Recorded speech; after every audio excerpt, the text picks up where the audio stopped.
E aí pessoal, beleza? Hoje, 16º vídeo de termodinâmica e vamos falar um pouco sobre ciclo de Carnot. Na verdade, a gente vai falar sobre vários ciclos termodinâmicos, mas eu escolhi especificamente o de Carnot, porque a priori ele vai ser um dos ciclos mais simples que a gente vai ter de comentar, e nós já tratamos todas as situações individuais que ele pode apresentar, tá certo? Então bora lá. Primeiro falar um pouquinho de Carnot, né?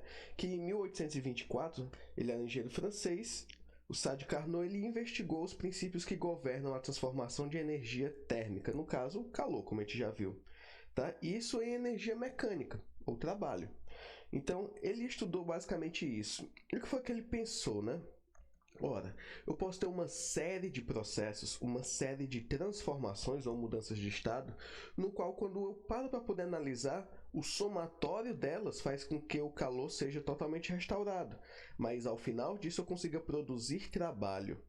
Isso é algo muito relevante. Se vocês quiserem dar uma olhada em como isso é possível, dá uma olhada naquele vídeo que eu falo sobre trabalho de compressão e expansão e vê como eles são bem diferentes, tá certo? Qualquer coisa eu deixo o link aí na descrição. O ciclo de Carnot ele consiste basicamente em 4 etapas reversíveis, tá? Então, se são 4 etapas reversíveis, o ciclo por completo é reversível. Isso quer dizer que ele consegue sair do ponto inicial, fazer uma série de processos e, ao final, ele retorna para o ponto inicial nas mesmas condições, tá bom? Então, olha só. A primeira etapa, eu vou ter aí uma expansão isotérmica. Então, meu sistema ele vai expandir, sendo que ele vai manter a mesma temperatura. Tá? Depois eu vou ter uma expansão adiabática. Ele aumenta o volume, ele também expande, porém, ele não troca calor com a vizinhança. O terceiro processo que eu vou ter já é uma compressão. Ele vai diminuir o volume e vai ser uma compressão isotérmica. Então, ele comprime, mas mantém a temperatura constante. A quarta etapa é uma compressão adiabática. Ele diminui o volume, mas não troca calor com a vizinhança. E quando ele faz isso, ele volta para os pontos iniciais de pressão, volume e temperatura. Tá? Então, eu vou estar passeando nesses 4 pontos. E aqui nós vamos fazer uma série de considerações que vocês vão ver que às vezes eu não tenho calor, às vezes a minha variação de energia interna é nula. Beleza, vamos ver o que a gente consegue tirar daí. Mas antes de avançar em máquina de Carnot, o ciclo de Carnot, é interessante dizer uma coisa. Um sistema que produz apenas efeitos de calor e trabalho nas vizinhanças é chamado de máquina térmica, que a gente vai falar muito daqui para frente, né? Então, lembre-se, uma máquina térmica só deve produzir calor e trabalho. Agora, uma fonte térmica é um sistema no qual ele tem a mesma temperatura em todos os seus pontos. Essa temperatura não é afetada qualquer que seja a quantidade de calor que entra ou que sai da fonte. O exemplo que eu coloquei foi essa imagem aí, tá? Então, olha só. Eu coloquei aí alguns cubos de gelo e ao fundo tem uma piscina. Se você coloca um cubo de gelo numa piscina, você vai ver que a temperatura da piscina por completo não deve mudar em nada, independente de se eu colocar, claro, né, poucos cubos ali, mas aquela região ali onde está o cubo de gelo, rapidamente ela vai manter a temperatura constante como um todo. Então, a piscina ela funciona como uma espécie de fonte térmica, porque ela é capaz de doar ou receber calor do meu sistema e mesmo assim permanecer com toda a temperatura constante. Por que isso daí é interessante? Por que isso é importante a gente estar comentando? Porque essas transformações que nós vamos ter no ciclo de Carnot, algumas delas vão estar em contato com uma fonte térmica. Então imagine, por exemplo, se eu faço uma expansão ou uma compressão isotérmica, quer dizer que todo o calor que sai do sistema, a minha vizinhança absorve e depois ela mantém a temperatura do sistema igual. Todo o calor que o meu sistema vai absorver, ele absorve, mantendo a temperatura constante, mas a vizinhança mantém a mesma temperatura. Beleza? Então, olha só, os 4 processos que eu falei, expansão isotérmica, expansão adiabática, compressão adiabática, retornam para expansão isotérmica. Então, a gente pegou aqui 4 pontos de pressão e de volume. Tá? Você pode notar que na expansão isotérmica eu tenho inicialmente um ponto de maior pressão, tá? E um volume intermediário, mais pequeno. Após a expansão isotérmica, esse volume é maior e minha pressão cai. Princípio de Boyle, né? A gente viu isso daí. lei de Boyle.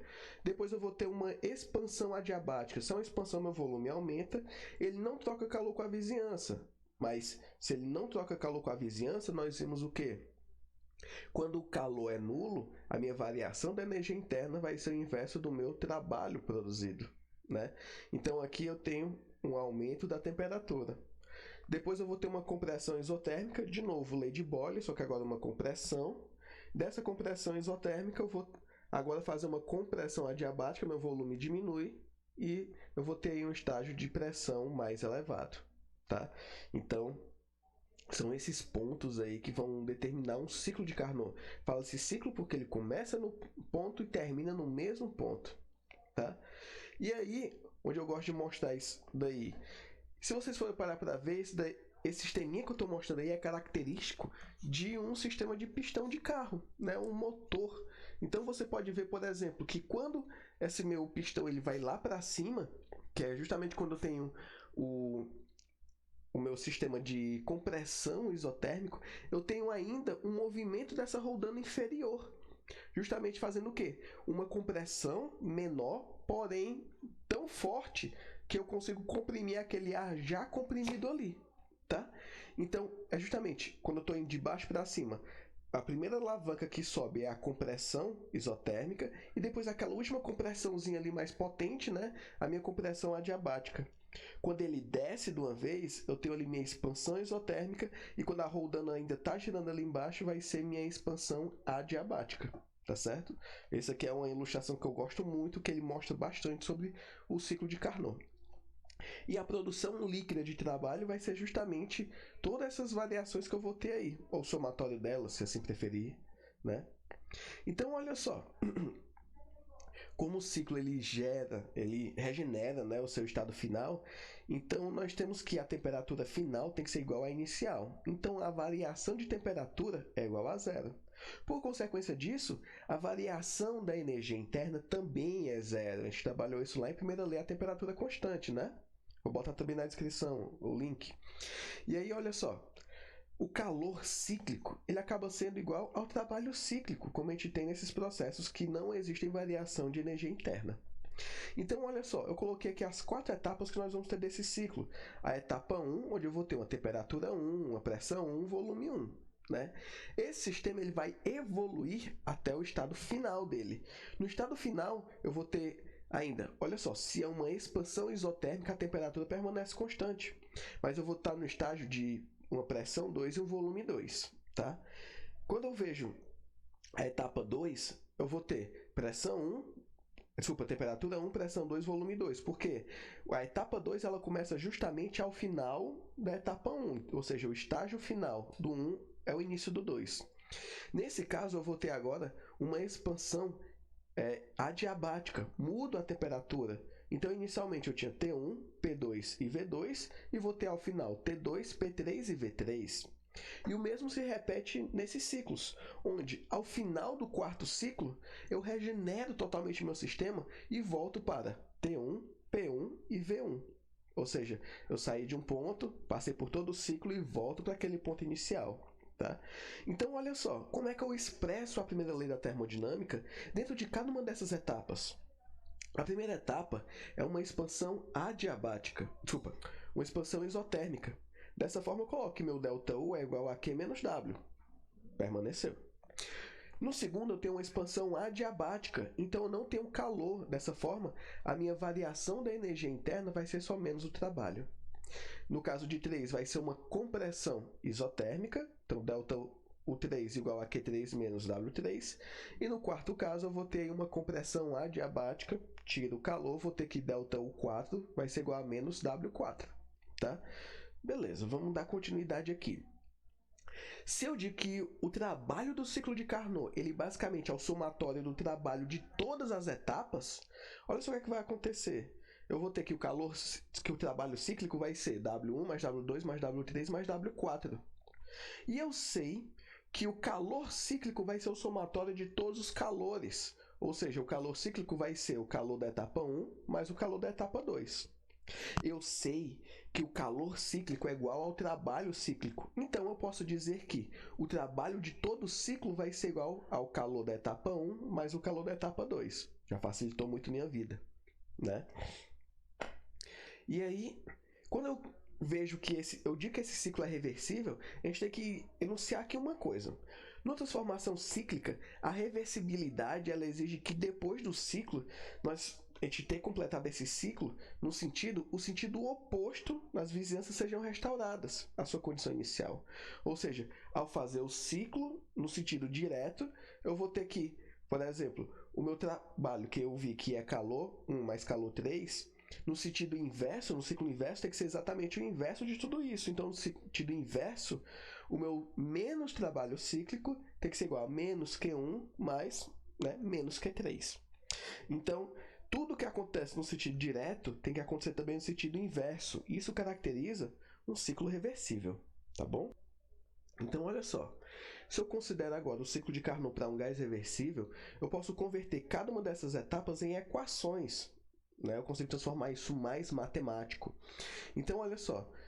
Na primeira etapa, que a gente viu que era justamente essa expansão isotérmica, nós vimos que ΔU igual a Q1 menos W1. Porém, ΔU1 é igual a zero. A variação da energia interna é zero. E nós vimos que para um processo como esse, para um processo isotérmico, eu tenho que a minha equação do gás ideal ficaria zero, nesse caso, igual ao Q1 menos RT ln de volume final dividido pelo volume inicial. Nesse caso, Q1 menos RT1 R vezes T1 vezes ln de V2 sobre V1. Né? E o mesmo irá se repetir para a etapa 3. Quando a minha variação da energia interna é zero, eu vou ter que zero vai ser igual a Q3 menos RT2 vezes ln de V4 sobre V3. Volume final sobre volume inicial. Isso se repete. Para as etapas 2 e 4, o que é que eu vejo? São etapas adiabáticas, então o calor é igual a zero. E a gente viu que podemos calcular isso como sendo a integral do temperatura inicial até a temperatura final de CV ΔT. Isso vai ser igual ao menos trabalho. Né? No caso do estágio 4, que é a minha expansão, a expansão adiabática, eu vou ter a integral de T1 até T2 de CV dt, igual a menos W. Em outros termos, se eu tiver uma variação finitesimal, seria CV vezes ΔT. Tá? Então, tranquilozinho. Mesma coisa acontece para a etapa 4, só que a etapa 4 é uma compressão. Então, eu vou ter a integral de T2 até T1 de CV dt igual a menos W4, ou seja, CV vezes ΔT. Tranquilinho. Nós vimos que o trabalho cíclico pode ser o somatório de tudo isso daí, né? Então, se eu faço aí o somatório de todos esses trabalhos, eu vou ter justamente essa equação grande, né?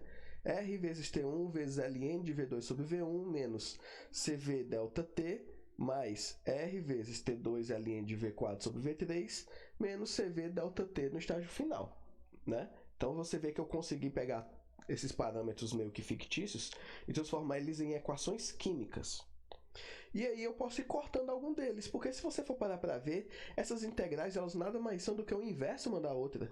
Tipo, no estágio 2 eu tenho menos a integral de T1 até T2 de CV dt. No estágio 4 é menos a integral de T2 até T1 de CV dt. Mudei só os limites de integração. A resolução delas é exatamente a mesma, só mudaria o sinal algébrico. Então eu posso recalcular agora o meu trabalho cíclico como sendo R vezes T1 vezes Ln de V2 sobre V1 menos R vezes T2 vezes Ln de V3 sobre V4. Né? Note que propriedade do logaritmo, quando eu inverti ali os volumes, eu mudo o sinal que eu tenho antes do Ln. Tá? São só propriedades do logaritmo que eu trabalhei aí. Os volumes V2 e V3 estão ligados por uma transformação adiabática reversível. O mesmo é verdade para V4 e V1. Dessa forma, eu posso resumir tudo isso aí numa única equação, que seria o trabalho do meu ciclo vai ser igual a R vezes T1 menos T2 vezes o Ln de V2 sobre V1. Vê como facilitei muito a vida da gente aqui agora? Né? Então, para o primeiro ciclo, nós temos que o calor 1 vai ser igual a R vezes T1 vezes Ln de V2 sobre V1. Então, Determinando a eficiência desse ciclo, a gente pode substituir ali e ver o seguinte, ora, a eficiência do ciclo podia ser calculado como sendo o trabalho produzido dividido pelo calor injetado, né? Afinal, pense assim, ora, qual é a função da máquina de Carnot? Produzir trabalho. Quanto mais trabalho eu produzo, mais eficiente. Mas isso é um custo de calor. Então, se a quantidade de calor que eu injeto é igual ao trabalho produzido, a eficiência é de 100%, não é verdade? E qualquer fração disso é verdadeiro também. Então, a minha eficiência do ciclo de Carnot ou de máquinas térmicas vai ser igual ao trabalho dividido pelo calor da fonte quente. Tá? Próximo vídeo a gente fala de segunda lei da termodinâmica, eu explico essa questão da fonte quente. Então, isso daí pode ser igual a T1 menos T2 dividido por T1. Então, note que somente pelas temperaturas inicial e final você consegue dizer qual a eficiência da sua máquina térmica, a eficiência do ciclo produzido. Tá? Então, também posso matematicamente trabalhar isso e dizer que a eficiência vai ser igual a 1 menos T2 sobre T1. Ou seja, minha eficiência para uma máquina térmica sempre será menor do que 1, uma vez que esse segundo termo aí, ele também vai estar entre 0 e 1, tá bom? Então, de praxe, eu coloquei aqui o exercício para a gente poder fazer a fixação, tá? Então, olha só, os dados a seguir são referentes a um motor que opera utilizando o ciclo de Carnot. Item A determine o calor da compressão isotérmica, item B determine o trabalho do ciclo. Tá? Então, eu coloquei os 4 pontos com suas devidas temperatura, pressão e volume. Dando uma analisada aqui, olha só o ponto 1. Temperatura de 318, pressão de 8 e volume de 1,5 decímetros cúbicos. Tranquilo.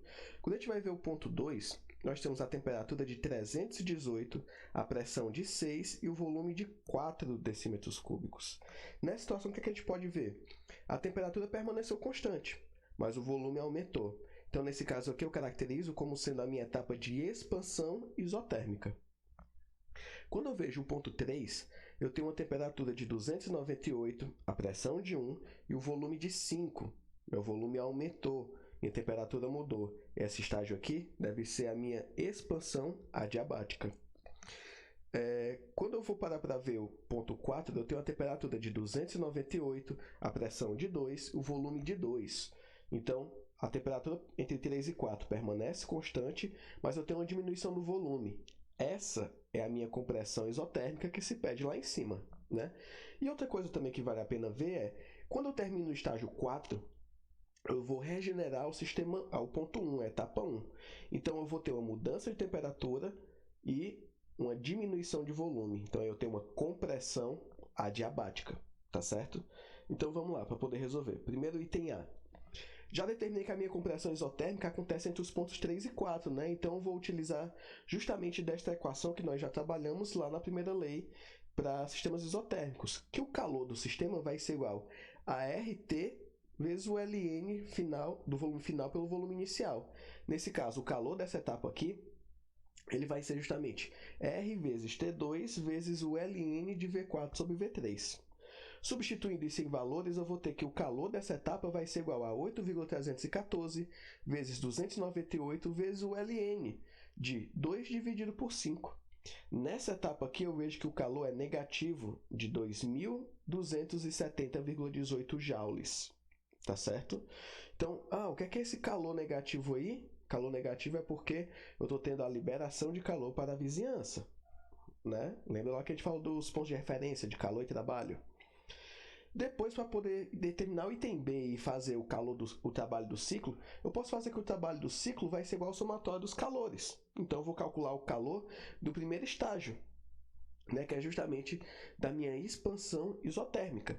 Para isso, eu vou utilizar a mesma equação, podem com os dados anteriores. Para isso, eu vou poder dizer que o meu calor da primeira etapa vai ser igual a R vezes T1 vezes Ln de V2 sobre V1. Nesse caso, o calor da primeira etapa vai ser igual a 8,314 vezes 318 vezes o Ln de 4 dividido por 1,5. Aí, se eu pego esses dois trabalhos, eu vou ter que o trabalho do ciclo vai ser igual ao calor 1 mais o calor 2. Então, eu vou ter 2.593,17 mais menos 2.270,18. Ao final, eu vejo que o trabalho do ciclo foi de 322,99 joules. Ou seja, meu sistema ele saiu do ponto inicial, realizou várias etapas e voltou para as mesmas condições de temperatura, pressão e volume. E ao final desse ciclo, ele produziu 223 joules de trabalho. Essa é a ideia de um ciclo e de uma máquina térmica. Beleza? Então, galera, por hoje é isso. Qualquer dúvida ou pergunta, vocês botem aí nos comentários, tá bom? E até o próximo vídeo.